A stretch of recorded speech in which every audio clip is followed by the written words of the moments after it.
Hola amigos, gracias por estar, gracias por darle like, por suscribirse y por compartir. Ayuda a que vayamos creciendo y de verdad que es algo que valoro muchísimo. Estamos todos metidos en la dinámica de lo que va a ser el partido entre Venezuela y Bolivia, porque una victoria de Venezuela estaría, como hemos dicho también, básicamente sellando o por lo menos aclarando el camino inicialmente hacia el repechaje, algo que Venezuela nunca ha conseguido en su historia. Y anteriormente, en un video de la semana pasada, tocamos un tema que era el tema emocional, ¿no? El tema del tiempo, el tema de aquella carga que significa que vaya corriendo el tiempo durante ese partido. Y hoy quiero meterme un poquito en lo que es, o en lo que puede ser esta Bolivia frente a Venezuela, porque Bolivia también tiene oportunidades, está por debajo en la tabla, pero es un partido para ellos importante porque si le quita puntos a Venezuela, los ganan ellos. Así de sencillo.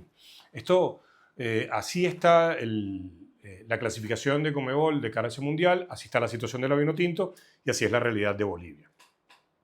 Basado en lo que hemos visto de esta Bolivia, no ya en los últimos 20 años, sino en esta eliminatoria, uno rápidamente puede concluir el equipo del altiplano no va a salir a proponer un partido golpe por golpe. Insisto, esto es especulación. ¿Por qué? Porque eso le va a dar espacios a la selección vino tinto que puede aprovechar muy bien, ya que este es el momento del partido en el cual la selección de Fernando Bocha Batista más rédito ha sacado desde que la entrena precisamente Batista. ¿Qué imagina uno de esta Bolivia? Un equipo parado al contragolpe.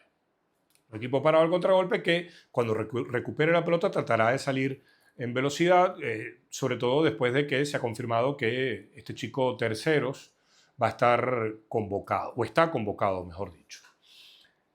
¿Qué puede hacer Venezuela? No solamente para que sus ataques o sus avances sean mucho más profundos, sino también evitar ese comportamiento boliviano. Pues bien, pensemos en lo siguiente. Nosotros normalmente nos enfocamos en la efectividad de los delanteros, en eso que se llama finalizar la jugada, que no solamente está relacionado con marcar un gol, sino también con terminar ese avance. Pero esto es mucho más profundo y mucho más interesante. Por ejemplo, pensemos en los defensores centrales de la Vinotinto. Por un lado, como les decía anteriormente, la selección ha encontrado mucha mayor eficacia cuando recupera y sale rápido hacia el ataque. Pero esto no va a ser tan común, o no podría no ser tan común en este partido, por lo cual los defensores centrales de la selección van a cumplir con un rol que ya describió Marcelo Bielsa hace muchos años, que es no solamente el de ser iniciadores del juego, sino de ser partícipes constantes del juego. Bielsa en un momento dado explicaba qué elegía o por qué elegía los centrales, qué características buscaba. Y él decía, bueno, obviamente que sean feroces, que sean buenos en el juego aéreo, en el corte, en la anticipación, pero también que sepan pasar la pelota. ¿Por qué? Porque ante partidos como este, probablemente los jugadores que más se comuniquen a través del pase, es decir, los que más se pasen la pelota entre ellos sean los defensores.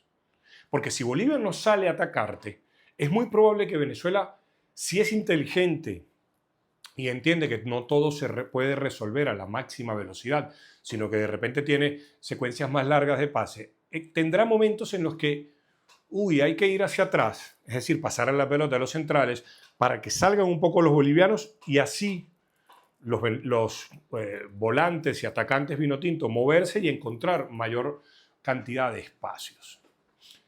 Entonces, lo primero es eso, tener en consideración que los centrales venezolanos puede que tengan una mayor influencia en el juego y deben hacerlo desde la seguridad. Ahora bien, ¿qué les da seguridad a los centrales cuando tienen la pelota?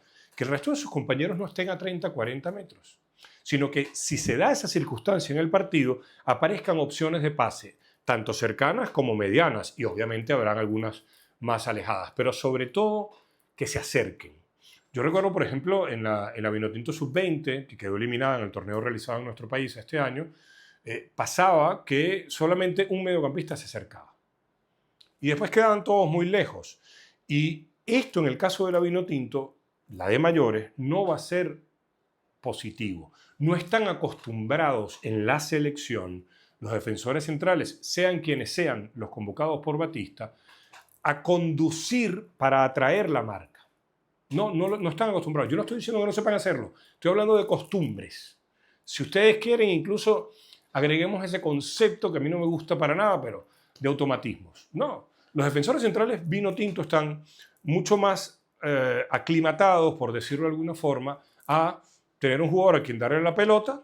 Y ellos, bueno, sí, son opciones de pase sin romper líneas, sin arriesgar en esa conducción para la atracción de un rival. Por eso entiendo que para este partido, si se presentan situaciones en las cuales Bolivia esté muy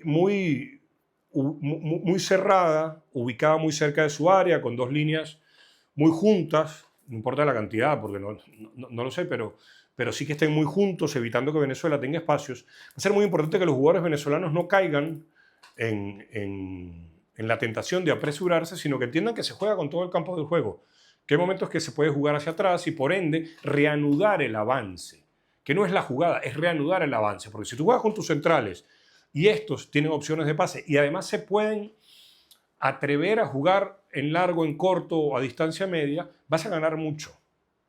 También van a ser muy importantes los laterales. En esta selección, que normalmente los titulares son, en los últimos tiempos, Miguel Navarro por izquierda, John Aramburu por derecha, no se trata solamente de pasar y llegar hasta el fondo para tirar un centro. No, se trata de que en la digamos, ocupación de las bandas permitan a jugadores como Savarino, no menciono Soteldo porque no se va a saber hasta el último minuto si va a estar, pero Savarino, Eduard Bello, no sé si estará Machís, no sé si estará Añor, no sé qué otro jugador vaya a elegir Batista para ese partido que pueda partir, valga el juego de términos, desde el costado e ir hacia adentro, va a ser muy importante eso. Y que además no estén muy distanciados de esos compañeros. Es decir, que tanto Navarro como Aramburu, por donde se esté jugando o por donde se vaya a jugar, no estén a 20 metros del mediocampista o del jugador más ofensivo de esa banda, porque entonces no le va a permitir o no lo va a descargar de marcación, mejor dicho, ¿no? Entonces, van a ser muy importantes estos jugadores de banda, los laterales, para acompañar, para asociarse, pero también para permitirles tener situaciones de uno contra uno y que no les hagan doble marca. Y por otro lado, los centrales. Cuando hablamos de esas situaciones, sobre todo en el caso de los laterales, veámoslo en la otra cara de la moneda. Veámoslo cuando Venezuela ha tenido que enfrentar situaciones en las que es atacado. Por ejemplo, para muchos, en ese primer partido ante Colombia, fue muy importante lo hecho por Alexander González. Pero si nosotros nos detenemos realmente y posamos la mirada en lo global y no solamente en el duelo individual de Alexander contra, en su momento, Luis Díaz, nos vamos a dar cuenta que Alexander también tenía ayudas. Tenía compañeros que se acercaban, que estaban dispuestos a hacer una especie de relevo defensivo si Díaz superaba a Alexander. Bueno, trasladémoslo al otro lado de la cancha.